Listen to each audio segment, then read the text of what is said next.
മുമ്പ് ഞങ്ങളുടെ ജാപ്പനങ്ങാടിൽ വലിയ കാര്യപ്പെട്ടൊരു മോചൊരു വേദ പറഞ്ഞു. ബമ്പ മോചരാണ്, പേര് ഞാൻ പറയില്ല. അയാൾ പറഞ്ഞു, ലാ ഹൗല വലാ ഖുവത ഇല്ലാ ബില്ലാഹ് എന്ന ദിക്ർ ചൊല്ലി വെള്ളത്തിന്റെ മുകളിലൂടെ ഒരാൾ നടന്നാൽ അവന്റെ കാല് വെള്ളത്തിലേക്ക് ആയിന്നു പോകൂല.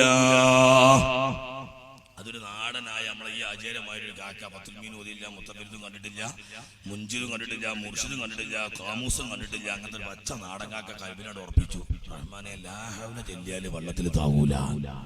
അന്ന് ആ വല്യപ്പാന്റെ വീട്ടിലാണ് ഈ ബേദാറ മോചനക്ക് ചെലവ്.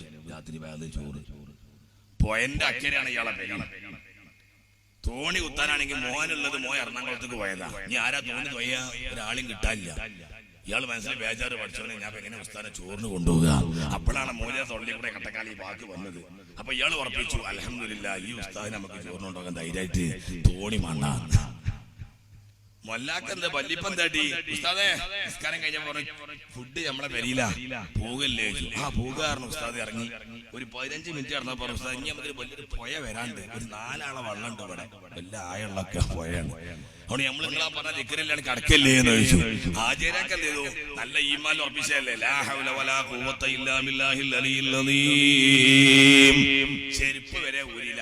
മൂപ്പര് കൂളായിട്ട് നടന്ന് അക്കരെ എത്തിയപ്പോ വയറിന മോചനുണ്ടല്ലോ, കാല്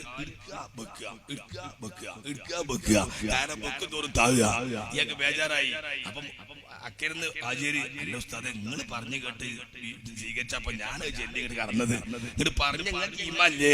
അപ്പൊ ആചാര്യ എനിക്ക് അത്ര ഈമാല്ല, ഞാൻ ബാലൊരു കിതാബ് കണ്ടതാണ് പറഞ്ഞതാണ്, പക്ഷെ കട്ടക്കാലപ്പോ ഞാനാ കുടുങ്ങിയത് എന്ന് പറഞ്ഞ മാതിരി ഞാൻ പറഞ്ഞതിൽ എനിക്ക് വിശ്വാസമുണ്ട്. എനിക്ക് വിശ്വാസമുള്ളത് ഞാൻ പറയാറുള്ളൂ. അല്ലാത്ത കാര്യം ഞാൻ ഇന്ന് വരെ ഈ 41 വയസ്സുള്ള ഞാൻ പറയാറില്ല.